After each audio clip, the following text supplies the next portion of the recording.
আসসালামু আলাইকুম বন্ধুরা, কেমন আছো সবাই? আশা করি সবাই ভালো আছো, সুস্থ আছো। আলহামদুলিল্লাহ আমরাও খুব ভালো আছি, সুস্থ আছি। সোনালি রান্নাঘর উইথ ভিলেজ ফুড চ্যানেলে আপনাদের প্রত্যেককে স্বাগত জানাই। আজকে আমি নিয়ে এসেছি শাক ভর্তা রেসিপি। শাক জানি অনেকে অনেক রকম করে খেতে পছন্দ করেন, আর শাক খাওয়া কিন্তু শরীরের পক্ষে অনেক ভালো।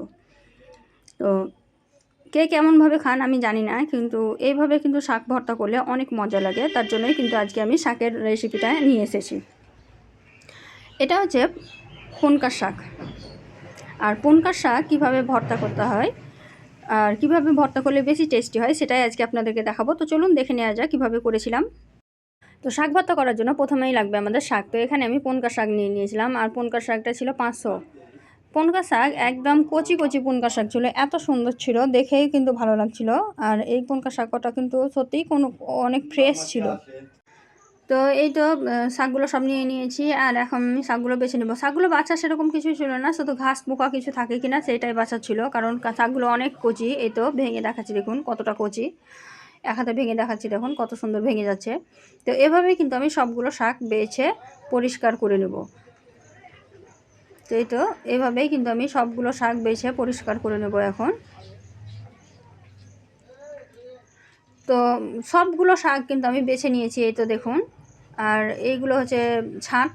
তো এই তো শাকগুলোকে ধুয়ে আমি একটা কড়াইয়ে দিয়ে দিয়েছি সিদ্ধ করার জন্য। ধোয়া অত দেখালাম না, ধুয়ে একদম পরিষ্কার করে নিয়েছি ভালোভাবে, যাতে কোনো রকম কিচকিচা পোকা টোকা না থাকে।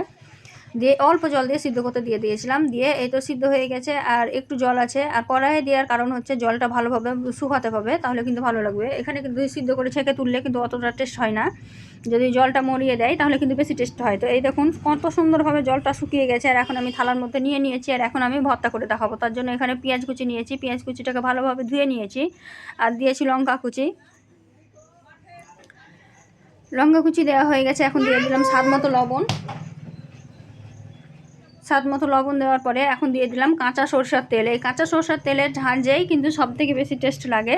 কাঁচা লঙ্কা, কাঁচা পেঁয়াজ, কাঁচা সরষের তেল আর লবণ দিয়ে ভালোভাবে হাত দিয়ে চটকে চটকে মাখিয়ে নিলাম। এই তো শাকের ভর্তাটা আমার একদম পারফেক্টভাবে রেডি হয়ে গেল খুব সহজেই।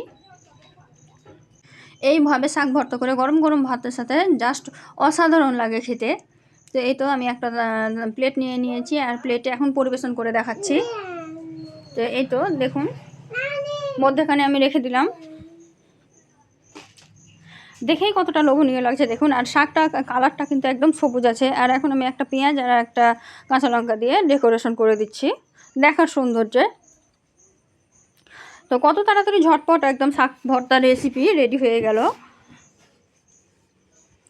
আর এটা কিন্তু সব রকম উপকারিতা থেকে যাবে, কারণ এটা কিন্তু ভাজা না, শাকটা ভর্তা করা হয়েছে। আর ছোট থেকে বড় কিন্তু সবাই খেতে পছন্দ করবে এভাবে শাক ভর্তা করলে।